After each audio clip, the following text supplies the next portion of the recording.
Halo guys, bagaimana kabarnya? Saya doakan semoga baik-baik saja. Menjalani hidup sebagai tunawicara tentu bukanlah hal yang mudah. Apalagi jika itu dialami oleh seseorang yang dulunya menjalani hidup normal, sangat ambisius dan memiliki banyak impian. Seperti kisah hidup yang dialami oleh pemuda bernama Aoi. Akibat sebuah insiden tawuran di sekolah, Aoi yang sebelumnya adalah sosok ambisius dan ahli bela diri, terpaksa harus mengubur impiannya dan hidup dalam sebuah kehampaan. Namun segalanya berubah saat seorang gadis tunanetra tiba-tiba datang dalam kehidupannya. Sudah nggak sabar ya guys, seperti apakah kelanjutan kisahnya? Bagi kalian yang suka dengan channel ini, jangan lupa like, subscribe, dan aktifkan juga lonceng notifikasinya. Ya tanpa banyak cincang keling lagi, siapkan posisi, jauhi keramaian, hindari godaan mantan, dan kisah pun dimulai.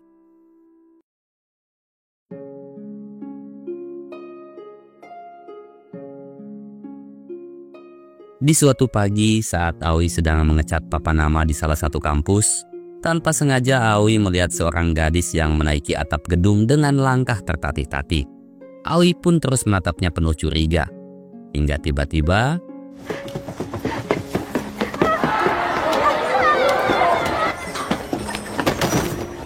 untung saja Aoi berhasil menyelamatkannya. Entah apa yang membuat si gadis berbuat senekat itu. Namun saat si gadis membuka kacamatanya, akhirnya Aoi pun paham. Gadis itu ternyata tak bisa melihat. Dan kondisi itulah yang mungkin menenggelamkannya dalam sebuah keputusasaan.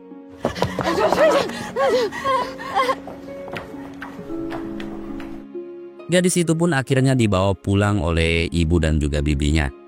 Sedangkan Aoi hanya bisa menatap tanpa mendapatkan ucapan terima kasih sama sekali. Hingga kemudian Aoi mendapati lonceng sang gadis yang tertinggal di sana. Dikisahkan bahwa Aoi ini kehilangan pita suaranya akibat insiden perkelahian di SMA. Sejak saat itu, kehidupan Aoi berubah 180 derajat. Setiap melihat bekas luka sayatan di lehernya, saat itu pula Aoi pun tenggelam pada sebuah kehampaan, penyesalan, dan semua kepedihan yang tak bisa Aoi jelaskan. Selain napas kehidupan, tak ada lagi yang tersisa bagi Aoi. Kadang Aoi juga bertanya, mengapa Tuhan tak sekalian mengambil nyawanya saja? Saat ini Aoi bekerja sebagai cleaning service di salah satu kampus. Selain itu, Aoi juga merupakan praktisi judo, sebuah bela diri yang berfokus pada teknik kuncian. Sedangkan gadis yang Aoi selamatkan waktu itu bernama Mika, mahasiswi jurusan seni musik di kampus tempat Aoi bekerja. Seperti manusia pada umumnya, tentu Mika memiliki sebuah impian, dan impiannya adalah menjadi pianis kenamaan. Kebutaan Mika ini nyatanya disebabkan oleh kecelakaan lalu lintas. Sesuai hasil analisa dokter, Mika divonis mengalami ablasi retina, sebuah kondisi terlepasnya retina dari jaringan penyokongnya. Beruntung, mata Mika masih bisa diselamatkan dan akan pulih dengan sendirinya. Namun dokter tak bisa memastikan kapan Mika akan kembali pulih. Dan satu-satunya hal yang bisa menjawabnya hanyalah waktu. Ketidakpastian itulah yang membuat Mika tenggelam dalam kekecewaan. Hingga ketakutan akan kegagalan dalam meraih impiannya pun mulai tumbuh. Merubah Mika menjadi sosok yang sensitif dan juga temperamen. Bahkan ketika beberapa temannya datang untuk membantu, Mika malah meresponnya dengan kalimat-kalimat yang tak mengenakan.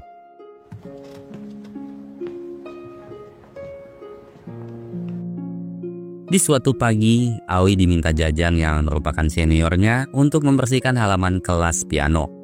Aoi pun sama sekali tak keberatan. Dan saat itulah, Aoi kembali dipertemukan dengan Mika.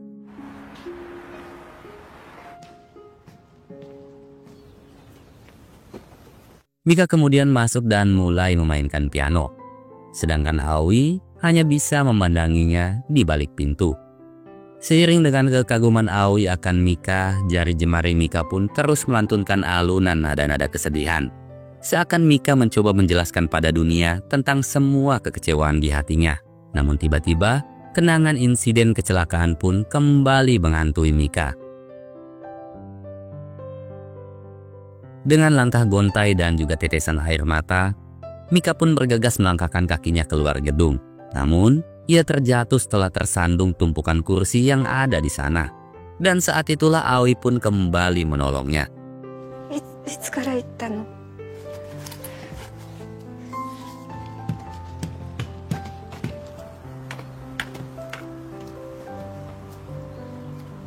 Di suatu waktu, Aoi tanpa sengaja melihat Mika dan ibunya yang sedang berdebat.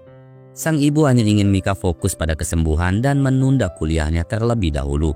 Namun Mika dengan tegas menolak. Bagi Mika menjadi pianis kenamaan adalah impian terbesar dalam hidupnya. Tak peduli apapun resikonya, dia akan terus berlatih piano demi menggapai impiannya. Melihat tekad dan ambisi Mika, Aoi pun seketika tersentuh dan memutuskan untuk mengikuti Mika. Di sepanjang perjalanan, Aoi benar-benar menjaga Mika. Aoi bahkan meminta setiap orang yang melintas untuk tak menghalangi jalan yang dilewati Mika. Hingga kemudian, tibalah mereka di ruangan piano.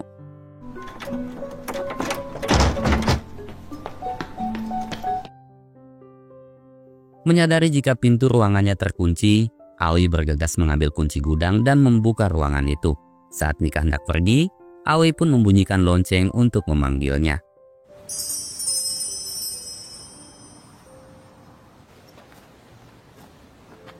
Di sisi lain kita diperlihatkan pada seorang lelaki bernama Yuma. Selain anak dari salah satu pengusaha kaya, si Yuma ini juga dikenal sebagai salah satu pianis yang sangat berbakat. Namun hobi Yuma yang suka main judi perlahan mulai menenggelamkan kehidupannya. Bahkan kini Yuma memiliki banyak hutang akibat berjudi. Di tengah alunan nada piano yang dimainkan Mika, ada Aoi yang memandanginya di balik jendela. Saat akan pulang, Mika hampir saja terjatuh dan Aoi lagi-lagi menolongnya. Menyadari jika lonceng yang dipegang Aoi adalah miliknya, Mika pun mengetahui jika Aoi lah yang telah menyelamatkannya sewaktu di atap. Dan Aoi jugalah yang telah menjaganya selama ini. Mika lalu bertanya, mengapa Aoi tak pernah mengucap sepatah kata pun? Karena masih saja diam, Mika pun meminta Aoi menjawab dengan mengetuk tangannya. Sekali ketukan menandakan iya dan 2 kali ketukan menandakan tidak. Di momen itulah, Mika dan Aoi pun akhirnya saling kenalan. Aoi? Sebelum pergi, Mika bertanya apakah Aoi adalah pianis, dan jika iya, Mika berharap suatu saat nanti Aoi mau memainkan piano untuknya. Sontak Aoi pun hanya tertegun dan tak tahu harus menjawab apa. Di satu sisi, Aoi sama sekali tak bisa main piano, namun di sisi lain Aoi juga tak ingin mengecewakan Mika. Gadis yang diam-diam telah membuatnya jatuh ke dalam cinta.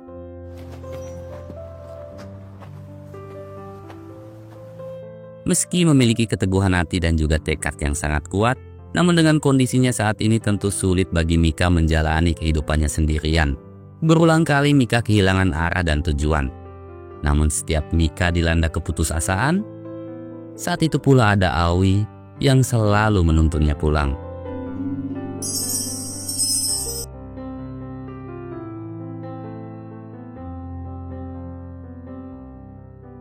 Sebagai bagian dari persiapan untuk konser pianonya, Yuma pun mengunjungi teman wanitanya yang merupakan dosen di kampusnya Mika. Karena pagi itu temannya masih mengajar ya, Yuma pun memutuskan menunggunya sambil bermain piano. Melihat pintu ruangan yang sudah terbuka, Aoi yang penasaran bergegas untuk mengeceknya.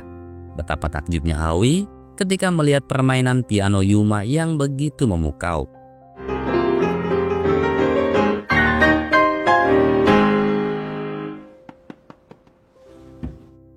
Teringat akan harapan Mika yang ingin mendengarnya bermain piano, Aoi lalu berinisiatif untuk menyewa jasanya Yuma. Dengan menggunakan fitur talkback di HP-nya, Aoi pun mulai berkomunikasi dengan Yuma dan memberitahukan tentang tujuannya. Namun dengan wajah sombong, Yuma langsung menolaknya, sambil mengatakan bahwa manusia rendah seperti Aoi takkan mungkin bisa membelinya.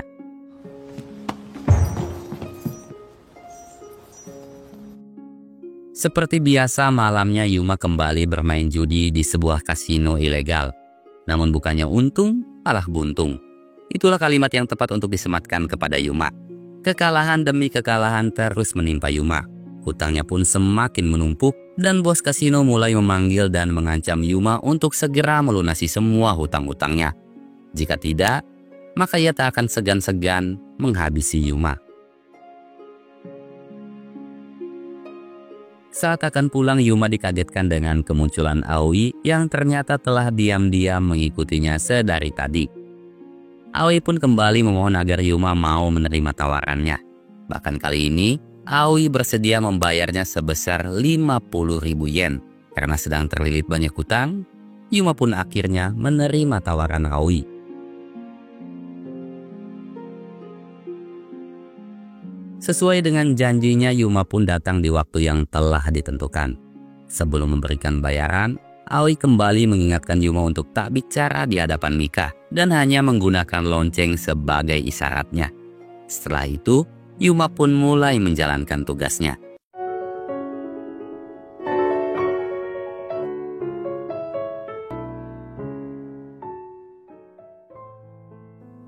Seperti Aoi, Mika juga sangat kagum dengan permainan pianonya Yuma.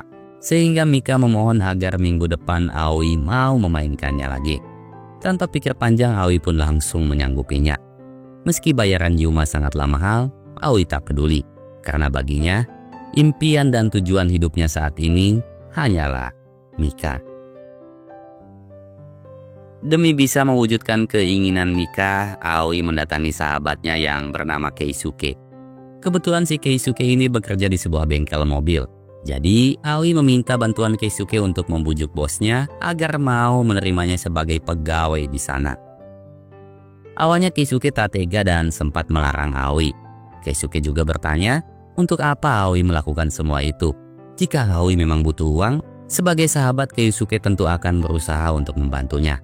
Namun karena Aoi tak mau menjelaskan apapun, akhirnya Keisuke pun bersedia membantunya.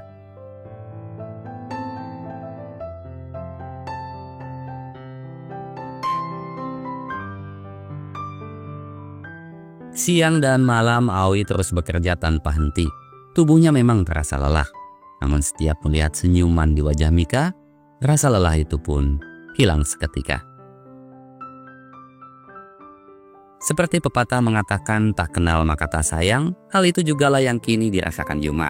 Seiring berjalannya waktu, kedekatannya bersama Mika perlahan mulai membuat Yuma jatuh ke dalam cinta.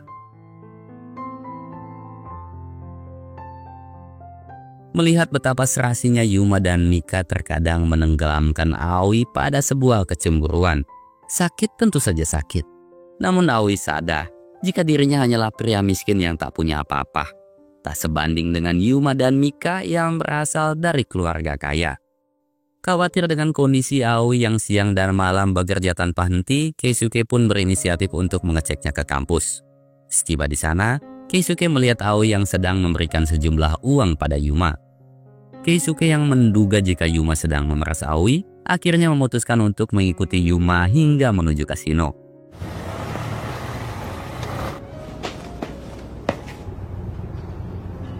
Sepulang dari kampus, Mika meminta Aoi untuk mengantarnya ke sebuah taman di tepian sungai. Di sana, Mika mengucapkan terima kasih atas segala kebaikan yang telah Aoi lakukan untuknya. Sambil menyentuh tangan Aoi, Mika berkata, "Meskipun aku tak pernah mengenal dan mendengar suaramu, namun bagiku, tanganmu layaknya tangan Tuhan, yang selalu menuntunku dalam tiap kegelapan." Saat itulah Aoi kembali teringat akan insiden yang telah menghilangkan pita suaranya.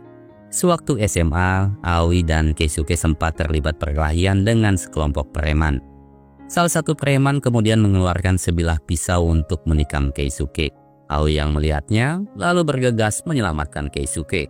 Namun naas pisau itu malah menancap tepat di leher Aoi.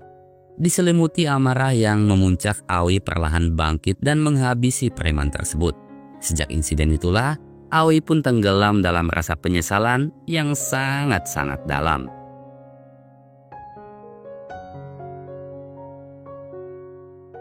Setelah menerima bayaran dari Aoi, Yuma kemudian bertanya, mengapa Aoi rela melakukan semua ini demi Mika? Aoi pun menjawab bahwa ia hanya ingin melihat Mika bahagia. Melihat ketulusan di mata Aoi, Yuma pun tersentuh. "Yuma, lalu menyarankan agar Aoi mengajak Mika jalan-jalan menikmati pemandangan alam. Mungkin dengan begitu hubungan Aoi dan Mika bisa semakin dekat.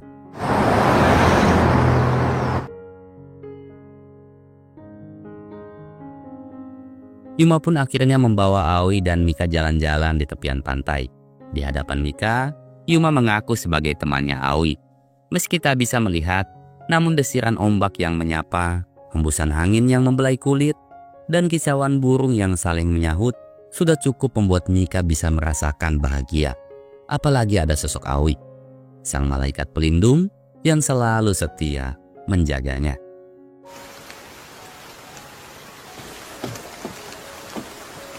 Setelah itu mereka menuju sebuah pondok. Karena cuaca sedang hujan dan pemiliknya juga tak ada di sana, Aoi meminta Yuma dan Mika masuk ke dalam pondok terlebih dahulu. Sedangkan ia akan mencari pemilik pondok di sebuah rumah yang tak jauh dari sana. Saat di dalam pondok, untuk menghangatkan suasana, Yuma memainkan piano yang kebetulan ada di sana.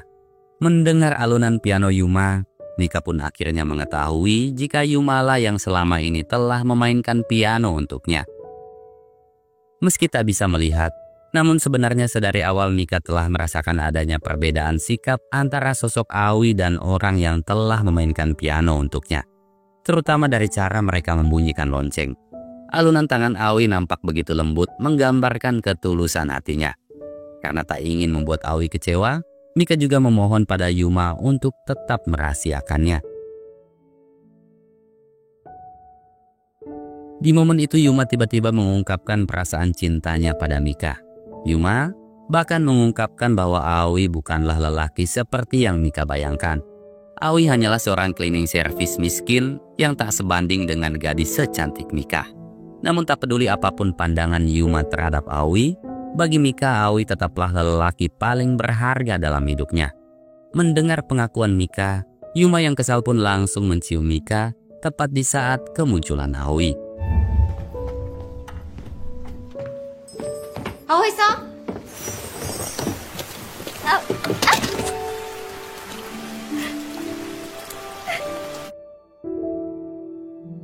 Di tengah lebatnya hujan, Aoi hanya bisa terduduk meratapi kekecewaan hati yang tak bisa terbendung lagi. Mengapa Mika memberikannya bahagia jika harus berakhir dengan luka? Mungkin kalimat itulah yang kini tersemat di hati Aoi. Setelah kejadian itu, Aoi pun memilih untuk menjauhi Mika. Bukan karena benci, melainkan Aoi tak ingin Mika terbebani dengan perasaannya. Namun tanpa Aoi sadari, Mika sebenarnya sangat mencintai Aoi. Pagi itu, Mika yang sedang mencari keberadaan Aoi tiba-tiba mendengar suara lonceng. Dengan penuh antusias, Mika pun langsung mendekati suara lonceng tersebut sambil menyebut nama Aoi.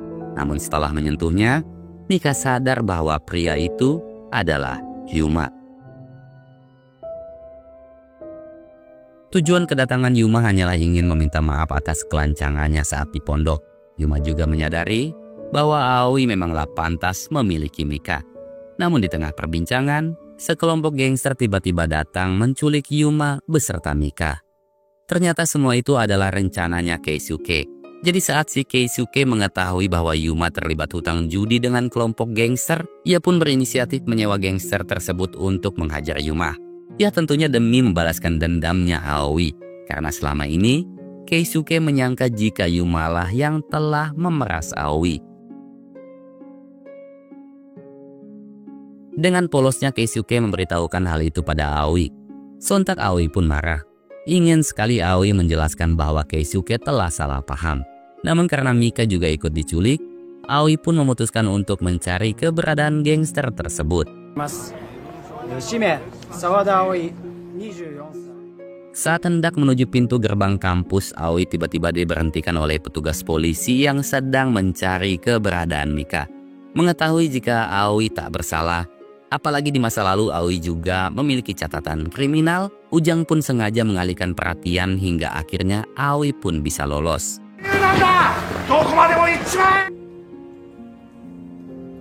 Ternyata saat ini Yuma dan Mika sedang disekap di sebuah gudang tua.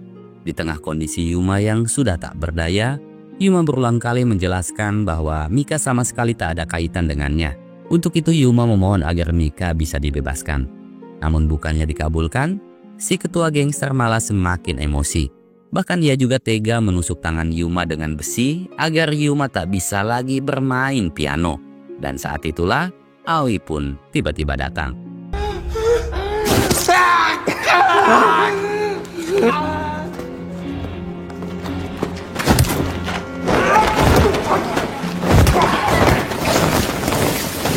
Dengan kemampuan judonya, Aoi pun mulai menghajar satu persatu gangster di sana. Namun saat pandangannya teralihkan pada Mika, ketua gangster pun langsung menghajar Aoi.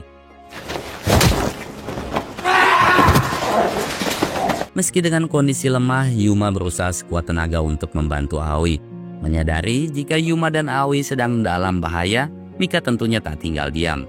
Dengan bermodalkan pipa besi di tangannya, Mika pun bangkit dan menghempaskan pipa itu ke arah sumber keributan. Namun tiba-tiba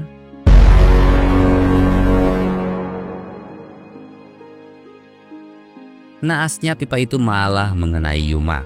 Tak ingin gadis yang disintainya terjerat kasus hukum, Aoi pun mulai merekayasa insiden itu seakan-akan ialah pelakunya.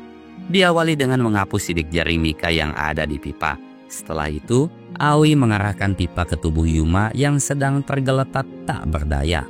Hingga pada akhirnya, polisi pun datang dan Aoi dinyatakan sebagai pelaku utamanya.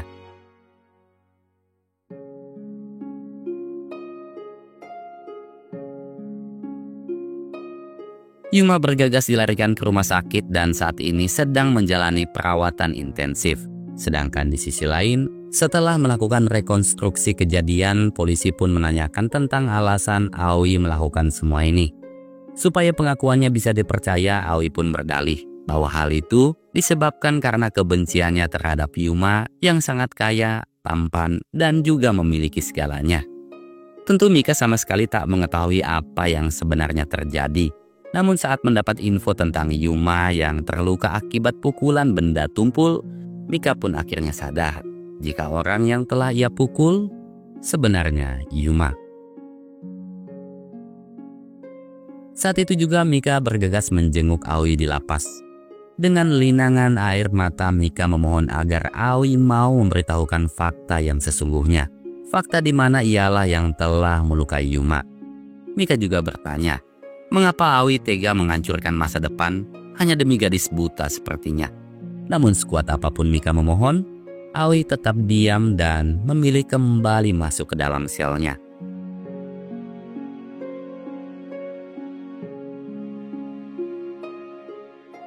Beberapa bulan kemudian, Keisuke tiba-tiba mendatangi Mika. Keisuke lalu membacakan sepucuk surat yang dititipkan Aoi untuk Mika. Dalam surat itu, Aoi bilang, "Mika, aku bukanlah lelaki baik seperti yang kau bayangkan. Tanganku bukanlah tangan Tuhan seperti yang pernah kau ucapkan. Aku memang tulus mencintaimu. Namun aku tak pernah menuntut untuk bisa memilikimu. Aku dan kamu bagaikan langit dan bumi yang takkan pernah bisa menyatu. Saling menatap namun tak bisa mendekap, saling mencinta namun tak bisa bersama. Oleh karena itu, pergilah dan biarkan cinta ini terhapus oleh waktu." ね、待って。もう二度とあんたと会わない。 Setelah berbulan-bulan lamanya menjalani perawatan, akhirnya kondisi Yuma pun perlahan mulai membaik. Di suatu pagi, Mika berinisiatif untuk menjenguk Yuma. Mika meminta maaf atas kesalahannya yang telah membuat kondisi Yuma seperti saat ini. Namun, Yuma sama sekali tak pernah menyalahkan Mika. Bagi Yuma, semua ini adalah karma dari Tuhan akibat kesombongan sikapnya. Untuk itu, Yuma menasehati, kejarlah selalu mimpimu dan lakukan semua itu demi Aoi. 2 tahun kemudian Mika akhirnya bisa melihat dan dengan bantuan Yuma, ia juga berhasil menggapai impiannya dengan sukses mengadakan konser debut pianonya. Meski telah mendapatkan apa yang ia impikan, namun Mika masih saja merasakan sebuah kehampaan. Kehampaan akan cinta yang dulu pernah ia rasakan, yaitu cinta Aoi. Melihat kesedihan di wajah Mika, Yuma pun akhirnya mengungkapkan bahwa konser piano ini adalah permintaan Aoi. Yuma juga sebenarnya mengetahui keberadaan Aoi saat ini. Namun, ia memilih untuk merahasiakannya bukan tanpa sebuah alasan. Yuma hanya ingin Mika lebih dulu fokus pada impiannya. Setelah itu, ia pun memberitahukan keberadaan Aoi. すまなかった。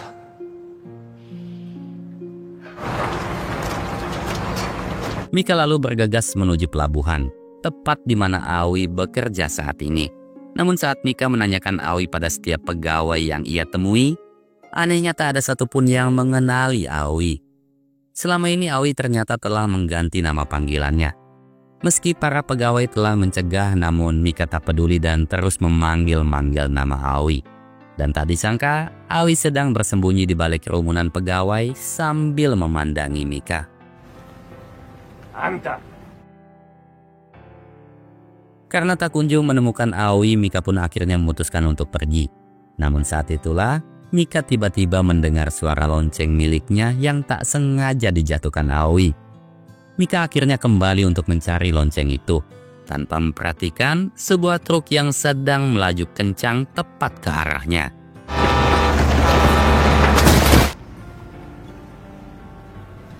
Aoi-san. Setelah penantian yang sangat panjang, akhirnya Mika bisa melihat wajah dan senyuman Aoi yang selama ini ia rindukan. Dan film pun ditutup dengan ciuman Mika dan juga Aoi. Jujur film ini sangat mengobok-obok hati dan perasaan saya guys, apalagi melihat perjuangan Aoi yang pokoknya the best lah. Seperti pepatah kuno mengatakan, cinta adalah pengorbanan dan pengorbanan adalah bagian dari cinta. Jadi kalau pasangan kalian ngakunya cinta tapi pengorbanan seadanya, mending pikir-pikir lagi deh guys. Apalagi kalau setiap jalan-jalan cuma mau ngejajanin cilok, habis itu mintanya dicolok. Nah itu sosok serigala berbulu banteng. Hati-hati guys. Jadi terima kasih buat kalian semua yang sudah meluangkan waktu untuk menonton video ini. Saya Joni pamit pulang, wassalam dan sampai jumpa lagi. Bye-bye.